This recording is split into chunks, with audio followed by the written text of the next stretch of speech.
ये है आपका इकोनॉमिक्स का पेपर जिसमें बहुत सारे इंपॉर्टेंट क्वेश्चन हम देखने वाले हैं आपके एग्जाम के लिए। तो चलिए स्टार्ट करते हैं इस क्वेश्चन पेपर के सॉल्यूशन को। सबसे पहला क्वेश्चन है, इसमें पूछा गया है कौन सा केंद्रीय प्रवृत्ति का माप है। तो आंसर जो आपका हो जाएगा वो हो जाएगा केंद्रीय प्रवृत्ति का माप जो होता है वो अंकगणितीय माध्य होता है। तो फर्स्ट ऑप्शन जो है करेक्ट हो जाएगा। दूसरा क्वेश्चन है सीमांत उपयोगिता कभी भी खाली स्थान नहीं हो सकता। क्या नहीं हो सकता? ये नकारात्मक नहीं हो सकता। यहाँ पे भी फर्स्ट ऑप्शन करेक्ट हो जाएगा। नेक्स्ट जो क्वेश्चन इसकी बात करते हैं, औसत उत्पाद बढ़ता है जब क्या होगा? एमपी जो है ये कम होगा एपी से। तो यहाँ पे भी फर्स्ट ऑप्शन करेक्ट हो जाता है। उसके बाद आते हैं नेक्स्ट क्वेश्चन की तरफ, जिसमें पूछा गया किसी वस्तु की अधिक आपूर्ति की स्थिति में खाली स्थान क्या होगा। इन ऑप्शंस में क्या होगा? तो इसमें जो है इसकी कीमत गिरने लगती है और इसकी मांग बढ़ने लगती है। जैसे ही कोई वस्तु सस्ती होगी तो जानते ही हो आप, गरीब से गरीब आदमी खरीद सकता है। अगला जो प्रश्न है इसमें पूछा गया है एमपीसी का मान खालिस्तान हो सकता है। क्या हो सकता है? एमपीसी का मान जो है एमपीएस के मान के बराबर हो सकता है। यहाँ पे तीसरा ऑप्शन बिल्कुल सही है। और इसके बाद आते हैं अगले प्रश्न पे, निम्नलिखित में कौन सा समीकरण गलत है। तो समीकरण यहाँ पे दिए गए हैं, इनमें से कोई भी समीकरण गलत नहीं है। तो यहाँ पे चौथा ऑप्शन बिल्कुल सही हो जाएगा। इसके बाद है सी बराबर ए प्लस बी वाई एक है। क्या है ये? तो ये जो है उपभोग व्यय के स्तर का बीजीय गणित फलन है। तीसरा ऑप्शन करेक्ट हो जाएगा। अब आते हैं आठवें प्रश्न पे, सेविंग फंक्शन इसके द्वारा दिया जाता है। सेविंग फंक्शन का यहाँ पे मान पूछा है कि कौन सा है। यहाँ पे इक्वेशन पुट करेंगे तो सेविंग फंक्शन निकलेगा minus A plus one minus B into Y. जो है यहाँ पे आई भी मल्टीप्लाई हो जाता है। तो तीसरा ऑप्शन बिल्कुल सही हो जाएगा। नेक्स्ट क्वेश्चन की बात करते हैं, वाणिज्यिक बैंकों द्वारा साख निर्माण को भी कहते हैं। क्या कहते हैं? तो यहाँ पर जो है ऑप्शन नहीं है, तो इसलिए हमारा आंसर हो जाएगा उपरोक्त में से कोई नहीं। एपीसी और एपीएस के बीच में क्या संबंध है? तो संबंध हमने लिख दिया है, आप आराम से देख सकते हैं ये संबंध है। आ जाइए नेक्स्ट क्वेश्चन पे, बाजार मूल्य पर जोड़े गए सकल मूल्य की गणना करना है आपको। यहाँ पे सारे के सारे आपको पहले डाटा दी गई हैं। इन डाटा का उत्तर के हिसाब से हम जो है यहाँ पर देखिए, बाजार मूल्य पर सकल मूल्य वृद्धि जो है वो क्या होता है? कारक लागत पर उत्पादन का जो है शुद्ध मूल्य हो जाएगा, उत्पादकों पर कर हो जाएगा, उत्पादकों पर सब्सिडीज हो जाएगा। जब उत्पादों पर क्या होगा? अप्रत्यक्ष कर माइनस सब्सिडी कर लेंगे तब। तो यहाँ पर जो है इसकी गणना कर लेंगे। गणना करने से हमारे पास जो आंसर आ जाएगा यहाँ पे 2050 आ जाएगा। इसके बाद आइए नेक्स्ट क्वेश्चन पे, यहाँ पे साधन लागत पर निवल राष्ट्रीय उत्पाद की गणना करनी है। यहाँ पे करोड़ों में संख्या दे रखी है आपको, और इसकी गणना जब हम करेंगे तो आराम से निकाल लेंगे। हमारे को फॉर्मूला पता होना चाहिए बस, उसके बाद में कोई दिक्कत नहीं है। तो सबसे पहले हमारे को जीडीपी क्या दे रखी है वो ले लेंगे, ठीक है। और गणना करने का कारक लागत में क्या होता है? जीडीपी माइनस में निश्चित पूंजी खपत और माइनस में शुद्ध अप्रत्यक्ष कर। सब कुछ लिखा हुआ है आपके सामने, आप जब से ही पढ़ेंगे, जैसे ही पढ़ेंगे आराम से, तो आपको समझ में आ जाएगा। इसके बाद आइए 13वें प्रश्न पे, अंतर्निहित लागत और स्पष्ट लागत और निश्चित लागत और परिवर्तनीय लागत, इनमें अंतर करें। तो यहाँ पे देखिए अंतर्निहित लागत क्या होता है, स्पष्ट लागत क्या होता है, और निश्चित और परिवर्तनीय लागत क्या होता है, इसके बारे में हम स्पष्ट कर सकते हैं।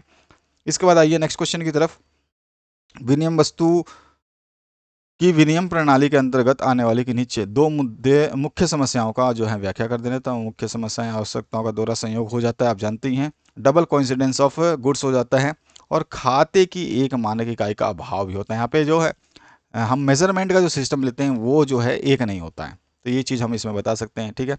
इसके बाद राष्ट्रीय आय की गणना करनी है। राष्ट्रीय आय की गणना लाखों में दे रखी है आपको, ये सारा का सारा चिट्ठा है, और यहाँ पे माइनस प्लस सब कुछ दिखा रखा है। बस राष्ट्रीय आय की गणना का सूत्र आपको पता होना चाहिए, जो कि एनआई और नेशनल इनकम का सूत्र जो है आपको याद होगा। तो उसके बाद में सारी चीज़ें रख देंगे और आपका जो आंसर आ जाएगा 465। इसके बाद आ जाइए नेक्स्ट क्वेश्चन की तरफ, मांग की कीमत लोच को परिभाषित कीजिए। बहुत इंपॉर्टेंट क्वेश्चन है। और मांग की कीमत लोच को प्रभावित करने वाले कारक, तो यहाँ पे पहले तो आपको प्रभावित करने वाले मांग की कीमत लोच क्या होती है और उसको प्रभावित करने वाले कारक क्या क्या हो सकते हैं। स्थापनों की जो है स्थानापनों की उपलब्धता हो सकती है, उत्पादक की प्रवृत्ति हो सकती है, उपभोक्ता की आय यानी कि आपकी आय हो सकती है, समय की अवधि हो सकती है। एकाधिकार प्रतियोगिता की उत्पादन विभेदन विशेषता का वर्णन करना है। तो यहाँ पे सारे के सारी विशेषताओं का वर्णन हमने कर दिया है, आप इसको पढ़ेंगे तो आपको समझ में आ जाएगा।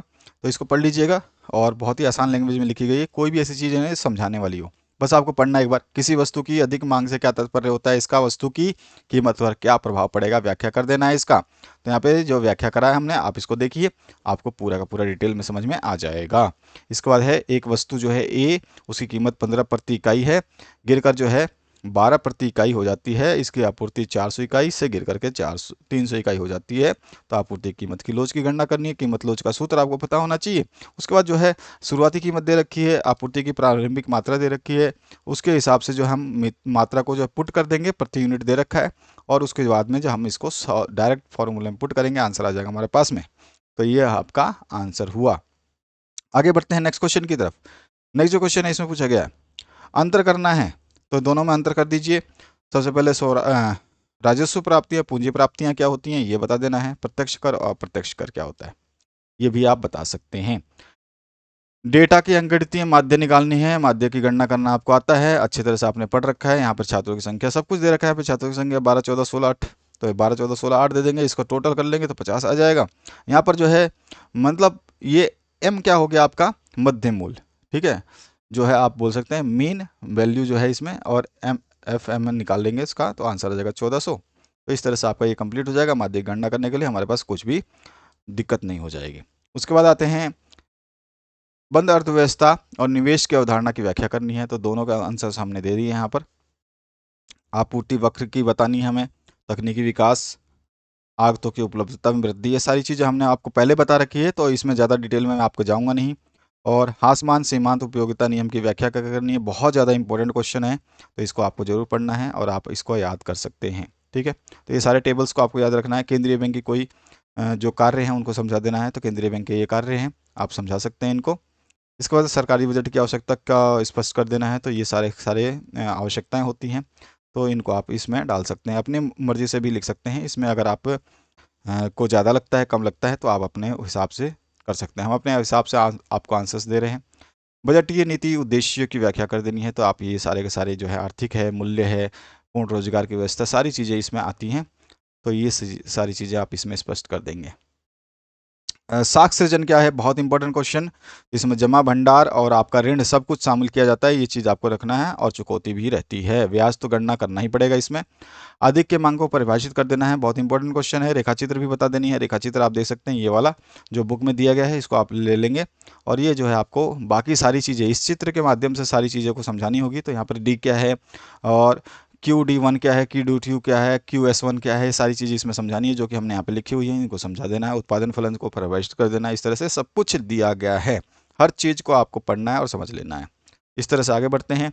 एकाधिकार प्रतियोगिता क्या है और इसकी विशेषताएं क्या हैं ये बता देनी है आपको, तो इस तरह से आप बता सकते हैं। सारी चीज़ें हमने दे रखी हैं आपको, हर चीज़ दे रखी है, बस आपको सुविधा के हिसाब से समय अनुसार पढ़ लेना है इन सब चीज़ों को। संतुलन कीमत क्या है, रेखाचित्र की सहायता से समझाना है। इसको बोलते हैं हम इक्विलिब्रियम प्राइस, तो इसको भी हम समझा सकते हैं एक ग्राफ के माध्यम से। ग्राफ आपको आना चाहिए, बुक से रेफर कर लेना। थोड़ा सा बुक से जो फोटो खींचते समय थोड़ा सा दिक्कत हुई थी, तो इसलिए साफ नहीं आ पाया। बाकी आप जो है बाकी इसमें सब कुछ वही चीज़ समझाएंगे जो है इसमें सीमाओं पे आपने रेखांकित किया है, बुक में दिया गया स्पष्ट रूप से। उसके बाद में उपभोग फलन को परिभाषित करते हुए इसके बचत फलन से संबंधित करना है, और ये सब आप लिख सकते हैं। तो ये हो गया आपका आंसर।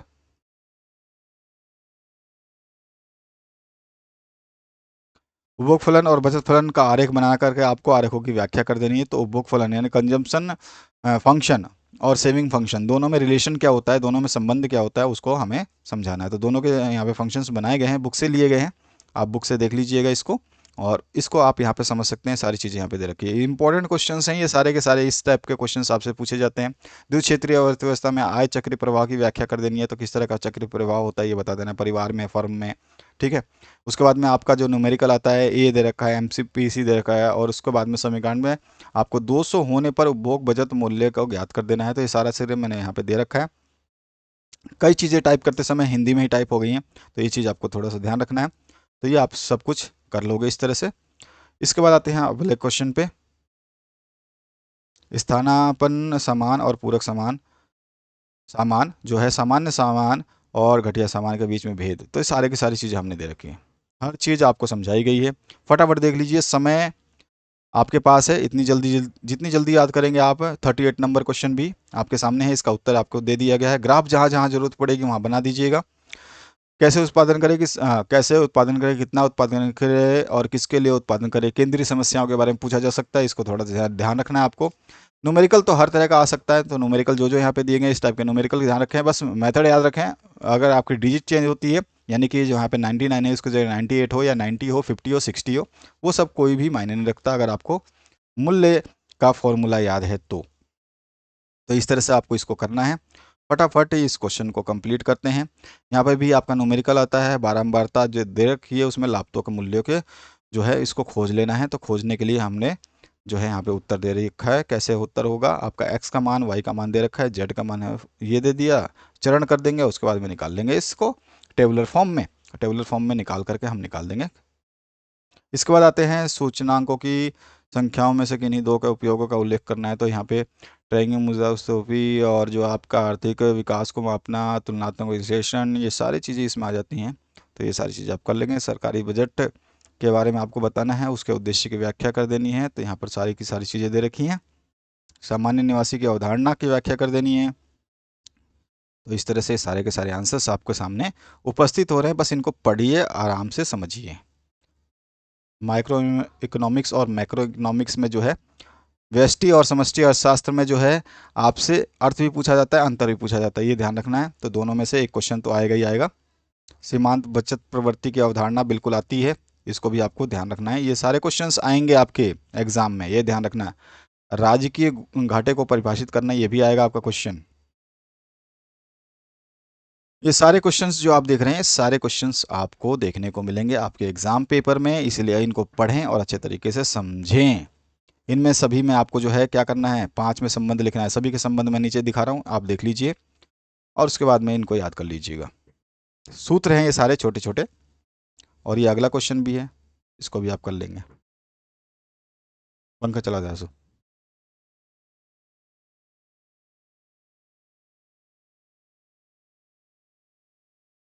ये आपका उत्तर हो गया यहाँ पर, और उसके बाद में लिंग अनुपात से क्या तात्पर्य है, ये सब कुछ आप बता देंगे, तो ये कंप्लीट हो जाएगा। जनसंख्या के बारे में भी क्वेश्चंस आते हैं, तो इसको भी आप बता देंगे। शुरुआती स्टॉक के बारे में भी क्वेश्चंस आता है, इसको भी बता देंगे आप, और आय की विधि भी स्पष्ट कर देंगे। भारत में आर्थिक नियोजन की उपलब्धियां क्या हैं, उनको भी आपको समझाना है। तो ये सारी समस्याएं आप इसमें समझा सकते हैं। एक फर्म का उत्पादन मूल्य जो है यहाँ दे रखा है, इसको भी हमने सॉल्व कर दिया है। तो इन सभी चीज़ों को आप जब एक बार देखेंगे तो आपको समझ में आ जाएगा। सतत विकास का अर्थ क्या होता है, इसके रणनीति क्या होती है, इसकी व्याख्या करनी है, तो ये सारी चीज़ें आप समझ सकते हैं।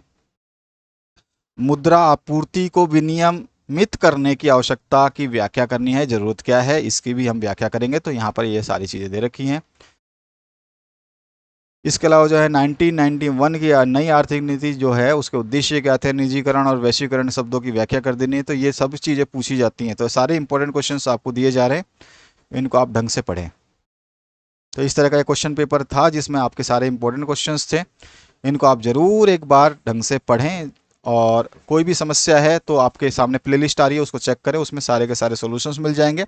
कमेंट सेक्शन हमेशा खुला रहता है, उसको आप चेक कर सकते हैं। Thank you very much, have a good day.